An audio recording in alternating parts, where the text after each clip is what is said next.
Now, in a major change aimed at tightening the regulation of cough medicines, the Union Health Ministry has amended the rules to remove syrups for cough from Schedule K, the list of medicines that can be sold without a prescription from a registered medical practitioner.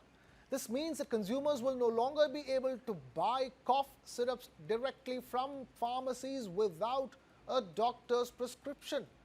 However, lozenges, pills, and tablets used for cough treatment will continue to remain exempt under Schedule K.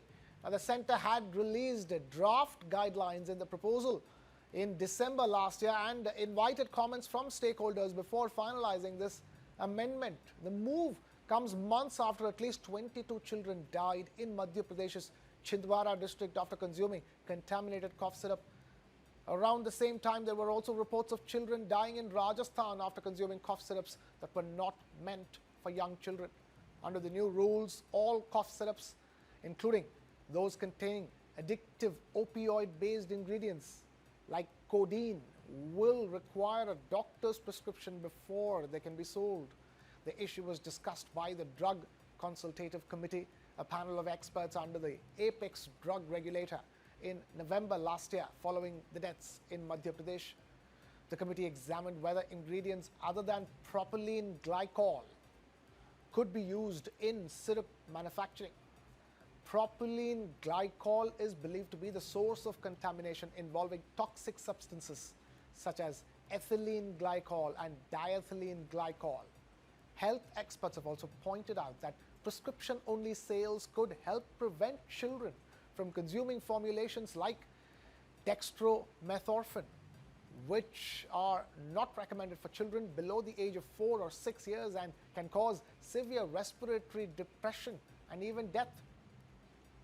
In 2022, the World Health Organization had issued an alert after reports emerged of 70 children dying in Gambia and another 18 children dying in Uzbekistan after consuming syrups manufactured by companies based in Haryana and Uttar Pradesh in India.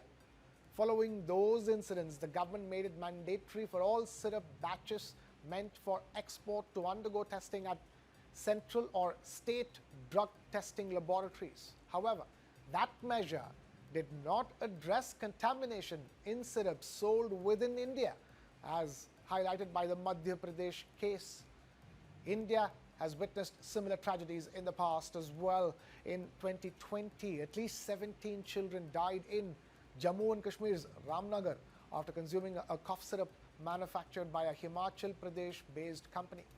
The syrup was later found to contain nearly 35% of DEG, the toxic chemical. Earlier in 1998, 33 children died in Gurugram after consuming a syrup manufactured by a local company. The product was later found to contain 17.5% DEG. Around 150 children suffering from acute kidney failure were subsequently brought to Delhi's Kalavati Saran Children's Hospital, triggering widespread concern and renewed scrutiny of syrup safety standards. The latest decision by the Health Ministry is being seen as an effort to strengthen safeguards around cough syrup sales and prevent further incidents linked to contamination and misuse.